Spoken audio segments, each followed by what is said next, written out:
اگر آپ یہ ویڈیو دیکھ لیتے ہیں تو آپ کی زندگی کے سارے مسائل ختم ہو سکتے ہیں۔ ہر انسان کی زندگی میں دو طرح کی حالتیں پیش آتی ہیں، وہ اختیاری بھی ہوتی ہیں اور وہ غیر اختیاری بھی ہوتی ہیں، جو انسان کی طبیعت کی موافق ہوتی ہیں، اور بعض ایسی حالتیں ہیں جو انسان کی طبیعت کے مخالف ہوتی ہیں۔ موافق اس طرح ہوتی ہے کہ انسان کے پاس جو اللہ کی نعمتیں ہیں انسان اس کو استعمال کرتا ہے اور اس نعمت کو اللہ کے لیے استعمال کرتا ہے، اس نعمت کا صحیح استعمال کرتا ہے تو یہ شکر کہلاتا ہے۔ اگر انسان پر کوئی مصیبت آتی ہے، اگر انسان پر کوئی پریشانی آتی ہے، انسان اس مصیبت اور پریشانی پر صبر کرتا ہے۔ صبر اور شکر دو ایسی نعمتیں ہیں جو انسان کی زندگی کے سارے مسائل یہ ختم کر دیتی ہیں، جو انسان کو پریشانی سے، جو انسان کو اوور تھنکنگ سے اور بہت ساری ایسی پریشانیوں سے بچا لیتے ہیں۔ صرف دو چیزوں سے اگر ہم اپنی زندگی میں آسانی چاہتے ہیں، اگر ہم اپنی زندگی میں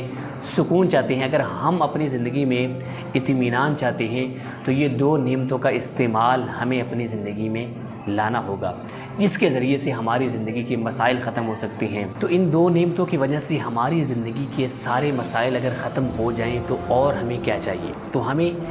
جو بھی اللہ کی طرف سے حکم دیا گیا ہے کہ یہ نعمتیں تمہارے پاس ہیں، تم نے ان نعمتوں کا شکر کرنا ہے، یہ بیماری تم پر آنے والی، یہ مصیبت تم پر آئے گی اور تم نے اس مصیبت میں، اس بیماری میں جو ہے صبر کرنا ہے۔ جب اللہ کی طرف سے ہمیں تمام چیزیں بتا دی گئی ہیں، جب اللہ کی طرف سے تمام چیزیں ہمارے ذہنوں میں انڈیل دی گئی ہیں تو ہمیں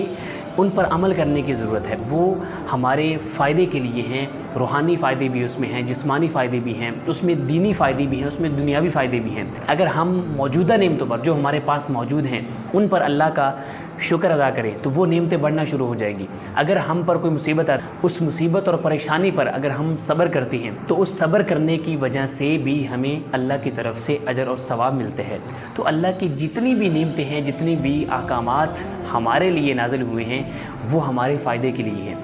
اللہ نے یہ فرمایا کہ میں تمہارا امتحان لوں گا، میں تمہیں آزماؤں گا، تم پر دشمن مسلط کروں گا، میں تم پر مصیبتیں، تم پر بیماریاں، یعنی ہر طرح سے تمہارا امتحان لوں، فقر و فاقہ کے ذریعے سے، پھلوں کی کمی کی وجہ سے اور جان کے ذریعے، مال کے ذریعے، ہر چیز کے ذریعے میں تمہارا امتحان لوں گا۔ اور آپ علیہ الصلوۃ والسلام سے فرمایا کہ آپ صبر کرنے والوں کو اجر کی، ثواب کی خوشخبری سنا دیجیے۔